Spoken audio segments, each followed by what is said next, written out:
surat An-Nisa ayat 58. Ya. A'udzu billahi minasyaitonir rajim.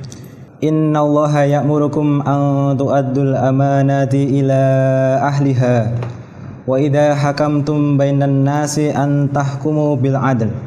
Innallaha ni'ma ya'idukum bih. Innallaha kana sami'an basira.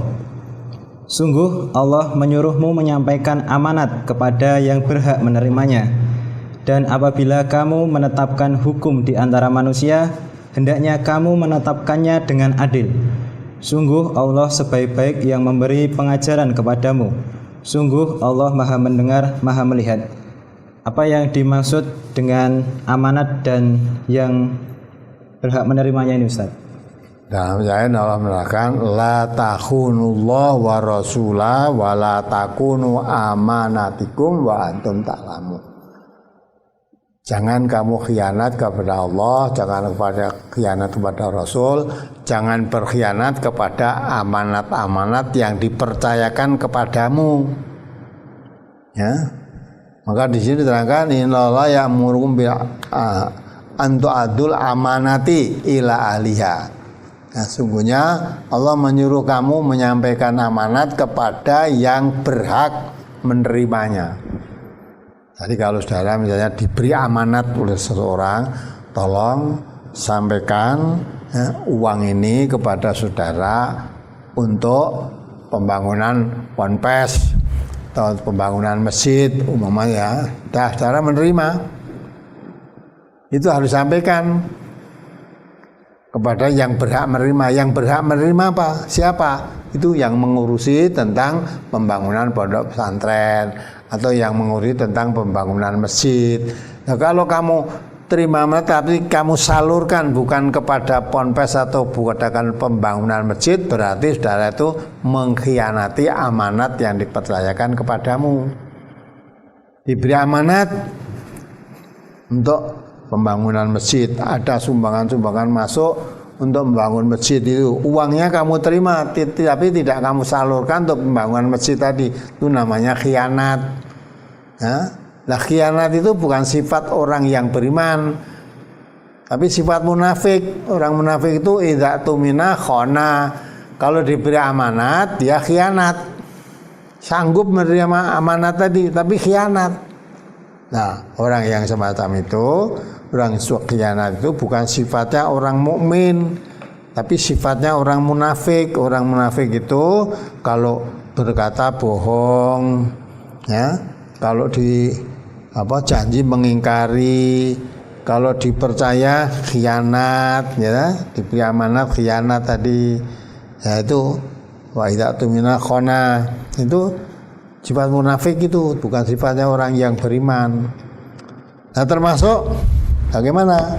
Nanti itu kalau kamu memilih pemimpin, milih bukan karena saudara, karena satu partai, satu golongan, tapi pilih karena kemampuannya, keahliannya.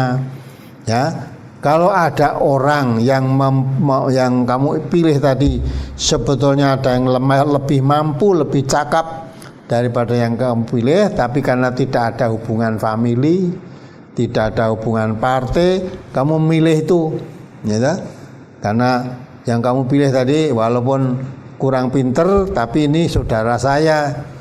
Ya, kalau begitu pilihannya, kata Allah, ini berarti khianat pada Allah, pada Rasul, dan kepada orang-orang yang beriman. Nah, maka bagaimana orang yang menyia-nyiakan amanat? Idza duyatil amanah fantadiri sa'ah. Apabila amanat sudah disia-siakan, maka tunggu kehancurannya. Kaifa idha'atuha, bagaimana menyia-nyiakan amanat itu ya Rasulullah? Rasulullah menjawab, idza wusital amru ila ghairi ahlihi fantadiri sa'ah. Kalau sesuatu urusan diserahkan pada orang yang bukan ahlinya, tunggu aja kehancurannya. Jadi termasuk menyerahkan sesuatu kepada orang yang bukan ahlinya, itu tadi menyia-nyiakan amanat. Amanat, ya. Maka orang yang menyia-nyiakan amanat itu termasuk orang yang dzaluman jahula. Coba dibaca surat Al-Ahzab itu ayat 72.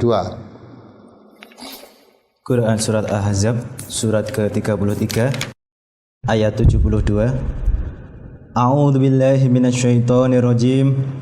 Inna 'aradnal amanata 'alas samawati wal ardi wal jibali fa abaina ay yahmilnaha wa ashfaqna minha wa hamalahal insan innahu kana zaluman jahula. Artinya, sesungguhnya kami telah menawarkan amanat kepada langit, bumi, dan gunung-gunung, tetapi semuanya enggan untuk memikul amanat itu, dan mereka khawatir tidak akan melaksanakannya, yakni berat. Lalu dipikulah amanat itu oleh manusia. Sungguh manusia itu sangat zalim dan sangat bodoh. Nah, ya. Jadi Allah menawarkan suatu amanat, ya, menawarkan pada bumi, pada langit, pada gunung, semuanya tidak bisa menerima karena takut enggan menerima, ya, amanat tadi, karena takut tidak bisa melaksanakan amanat itu. Jangan-jangan kalau saya menerima nanti terkhianat, tidak bisa melaksanakan, karena merasa tidak bisa melaksanakan maka tidak diterima. Nah, kemudian amanat tadi diterima oleh manusia, manusia menerima, bumi, langit, gunung, dan akhirnya diterima oleh manusia. Innahu kana dzaluman jahula. Manusia itu sangat dolim dan sangat bodoh, ya, bodoh dan zalimnya karena menerima amanat, bukan karena amanat diterima tapi dikhianati.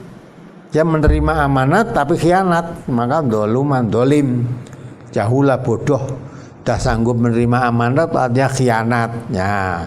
Ada kalau menerima amanat ya dilaksanakan semaksimalnya. Maka kalau sudah dititipi amanat oleh siapa saja, sampaikan kepada yang diamanati tadi, ya, sampaikan kepada yang berhak menerima. Yang berhak menerima siapa? Ya yang diamanati tadi. Kalau itu disampaikan kepada orang yang tidak berhak menerima, berarti sudah tadi menyimpangkan amanat, ya, termasuk dzaluman jahula. Maka jangan mengkhianati Allah, Rasul, dan amanat-amanat yang dipercayakan kepadamu. Ya, kalau sanggup, sanggup, kalau tidak, tidak. Jangan sampai mengatakan sanggup ternyata tidak, itu berarti khianatan. Maka dikatakan yang sesuai diamanatkan tadi sesuaikan, sampaikan kepada yang berhak. Dan tadi diamanat untuk apa, sampaikan kepada siapa, lah itu sampai. Kalau tidak disampaikan berarti mengkhianati amanat itu.